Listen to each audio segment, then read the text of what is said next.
Magic is fun. Hello, Uta. It's November 24th, 2016. Yes, I am holding the microphone closer to my mouth this time because every time I go to edit and I do not know how to speak up. So, what's the next best thing? Bring the microphone so close to my mouth that I can't even. So, past couple of weeks, let's get to it, shall we? Last week was fairly eventful. I went to a conference, a green building conference here in Qatar. While I didn't feel like I learned much because it was geared more towards architectural and structural stuff, not necessarily electrical, but it was an interesting chance to network nonetheless. And I guess it worked out for that. Later, the same week, last week as well, I went to this innovation conference. Um, I'm not sure exactly what it was about, but I was there helping to support a friend of a friend. And I surprisingly did all right. Because I stood there in the booth and was basically promoting his idea, or helping him promote his idea. Sometimes I would just steer people towards him. And the idea was basically a website that enables you to find different courses that are offered here locally in Qatar, and to like help with scheduling and things like that.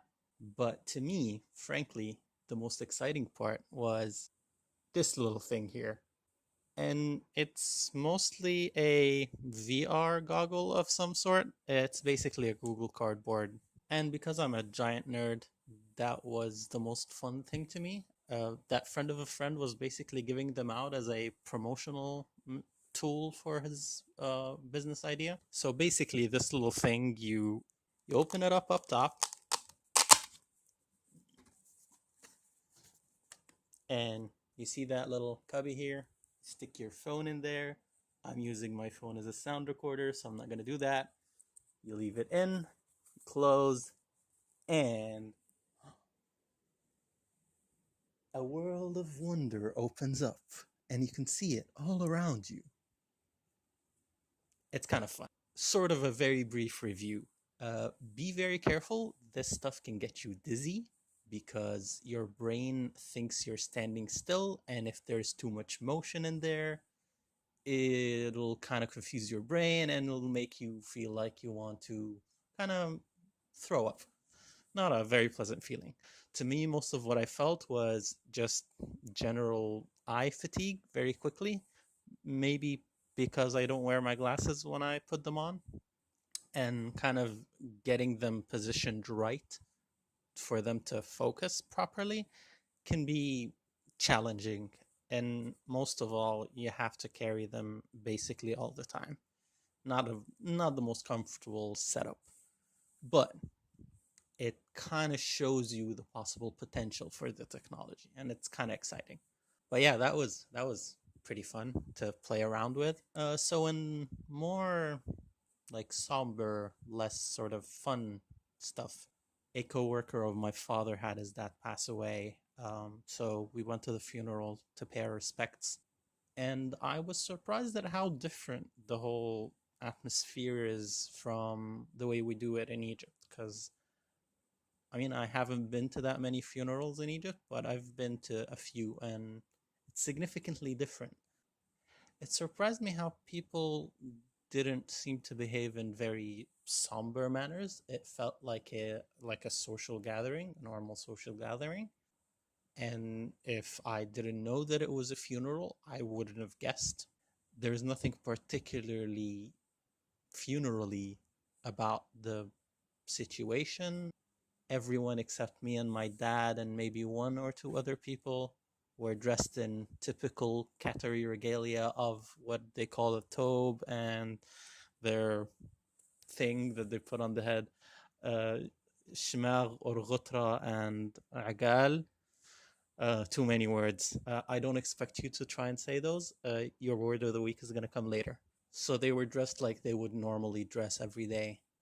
And people were just hanging out together. In contrast, in Egypt, we usually have someone reading Quran, assuming it's a Muslim funeral, of course. I haven't been to a Christian or non-Muslim funeral. And there's a sort of atmosphere of somberness. People are sitting there quietly, with the exception of a couple of rebels who make faces or something. But there's a sort of more somber atmosphere than what I at least observed like the other day. But yeah, and more out of the ordinary things, it rained, and I don't expect you to take my word for it. So I shot a little video. Oh, won't you look at that? It's raining in Qatar. What is this? It's the apocalypse! Ah! So yeah, that also happened, which was kind of a little weird. In your video last week, you did really well on both of your words. So onto the German word. Think it was Freiheit. So in the words of William Wallace, Freiheit. If he was German, that would make it a very, very weird movie. Although now I'm starting to imagine like a German dubbed version of Braveheart, where the voice actor that does Mel Gibson basically screams, Freiheit. That probably would look hilarious to my non German ears. I hope I said that remotely well enough to make that joke land. You know what? I like that word. I'll just give you the Arabic version. So, the Arabic version of the word is Horreyya. Again, that is Horreyya. Notice the very rolled R. I think Bavarians do that. I heard. Correct me if I'm wrong. Please correct me if I'm wrong, because I don't want people thinking Bavarians speak in a certain way that is not factually correct. This is suddenly turning into a linguistics lesson. But hey, that's part of the fun of what we do, right? Alrighty. I think that ends it. And I will see you later. Maybe in VR.